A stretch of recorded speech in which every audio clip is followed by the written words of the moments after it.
Hey everyone! I wanted to talk today about something I don't get to talk about very often living and camping in Florida most of the time, and that is how to stay warm when it's freezing outside. Yes, it has been freezing the last couple of nights, literally in Florida. So I got to try out a few things that I've had on hand that I haven't had an opportunity to use yet. And then I also kind of experimented with a few different methods. So I'll go over what I personally use and what I found has worked for me so far. We are up to a toasty 52 in the van right now, but when I woke up yesterday morning, it was 36 in here, and this morning it was 38 in here. So definitely chilly, definitely colder than what I'm used to. So let's go ahead and talk about how to stay warm.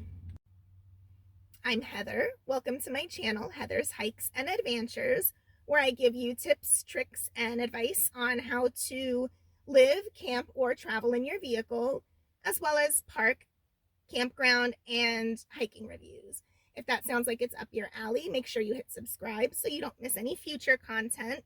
But today we are going to be talking about how to stay nice and toasty. It is, like I said, morning now, so it's warming up, but I wanted to kind of, before I put everything away, go over what I used this weekend on my camping trip. Obviously, first thing was my blanket, which when I was ready for bed, I just kept wrapped around me inside of my sleeping bag. I do have a Coleman 0-degree rated sleeping bag. Normally, I just sleep on top of it when it's chilly, but I actually did sleep inside of it last night. And then I have a blanket on top of it. I also have a blanket underneath it. So I kind of have those layers of insulation. As you can see, I had my WeatherTechs in with the black on the outside and the Reflectic on the inside to kind of keep the heat in. And this was my first time using them in all of the windows this time. Normally I just use the magnetic curtains in the first and second windows. And then just use the WeatherTechs in the rear, but I used it in all of them, and I really could tell a difference with the insulation this time when I had them in, for sure. So I do highly recommend those. They did make a noticeable difference, like I said. So once I have this wrapped around me, like I said, I keep it in the sleeping bag with me. As you can see, I do have a scarf on, and on that note, I keep a scarf handy, as well as some nice warm gloves, a little headband, a regular beanie, and a merino wool sweater. So I normally will sleep in layers. I just have on a couple of t-shirts, a long sleeve, like a thin one underneath, a regular one over top, and then I have on thermal leggings. And honestly, I was really toasty once I was inside my sleeping bag. Obviously, that didn't cut it before bed and after bed. So I did have these on hand to warm up with before I got into bed. And then I was also able to put this nice thin layer of merino wool on, which is great at insulating and keeping in the heat. And it's not scratchy like some wool. So I keep those right next to my bed so that I can layer them on and off as needed. And I actually only had one shirt on like this the first night, and I noticed a really big difference having two thin layers on underneath, which still I didn't overheat when I was warm, but it did make a difference. So that's just another little tip. Okay, so I have those on hand. I also got to try out my little hot water bottle. So it's got a little cap here that you just unscrew, and then you put in the hot water, which I heated up with my electric tea kettle. And then you've got to release the steam. It's got instructions, and then you tighten it up so that it cannot leak. And I put that inside my sleeping bag at the foot of my bed to keep my feet toasty. And it was really nice. It stayed warm all night. It was still a little warm this morning when I woke up. I have my winter coat, which I did keep on before I got into bed, my down puffer. Once I got into bed, I took it off, but what I did is, because nobody likes to put on a freezing cold jacket in the morning, so what I did was just kind of shove it inside my sleeping bag like this, and then I tucked it along the inseam, which is actually where my back goes when I sleep on my side. So it was kind of another little layer of cozy warmth. Same thing with these snow pants, which I did not think I was going to get a chance to use in Florida yet. But they're just kind of like a downfill puffer pant type material too. And I just wore those over my leggings until I was warm, and then before bed, took them off. As soon as I got out of bed in the morning, put them on. Same thing with the coat. I just tucked it inside the sleeping bag along that line. So I pretty much had down inside my sleeping bag lining my whole back. So that was a great insulator. And it was really comfy, like I said, nice and cozy. So that worked great, and I stayed really warm all night long. I didn't wake up cold at all until it was time to get out of my sleeping bag.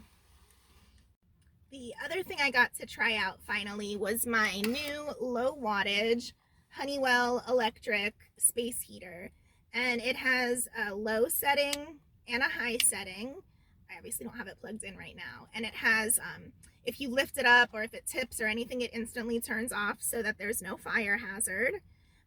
It has, on the low setting, it's about 150 watts, and on the high setting, it's 300. So I wasn't really sure how effective it would be at heating my minivan. It's not great at heating it up beyond a certain temperature when it's cold, I found, but it's great at maintaining that temperature once it does increase a little bit. So, for instance, before I put this on the first night, it was 43 in here, and then it did get up to, I think it maxed out around 53, 54, and didn't get any hotter than that. When I turned it off, it got cold really quick. So it does drop really fast once there's no heat on in here, because I did have the windows cracked for ventilation. So that's just something that you're going to want to keep in mind, that you don't want to plan on having this on all night long, because it will pull a lot of power. Even if you have an electric site, you really don't want to sleep with it all night. But definitely I found that it's most handy for at night before you go to bed, and then to take the chill out of the air before you get out of your sleeping bag in the morning. So I did keep it on for a couple hours in the evening, and then I put it on for about 45 minutes or an hour in the morning. And I did plug it in to my Jackery 1000, but since I do have shore power at this trip, I had my Jackery plugged up doing the pass-through charging the whole night. So even on the high setting, it didn't deplete it much, but it did deplete it some. So just keep that in mind too, because heating appliances pull a lot of power. So you don't want to have to rely on this as your main heating tool. And I lied earlier unintentionally. I said I had the WeatherTechs in all of the windows. I meant the second, third, and rear and windshield. For the front two windows, what I did still, which is kind of my preferred method that I've used up till this point and will continue to use unless I'm in a place where I need to be a little bit stealthier. And that was my stretchy bug screens, so that I could have ventilation and keep the condensation from building up inside the van. So I did keep the windows cracked about 2 to 3 inches, and then had the screens over that.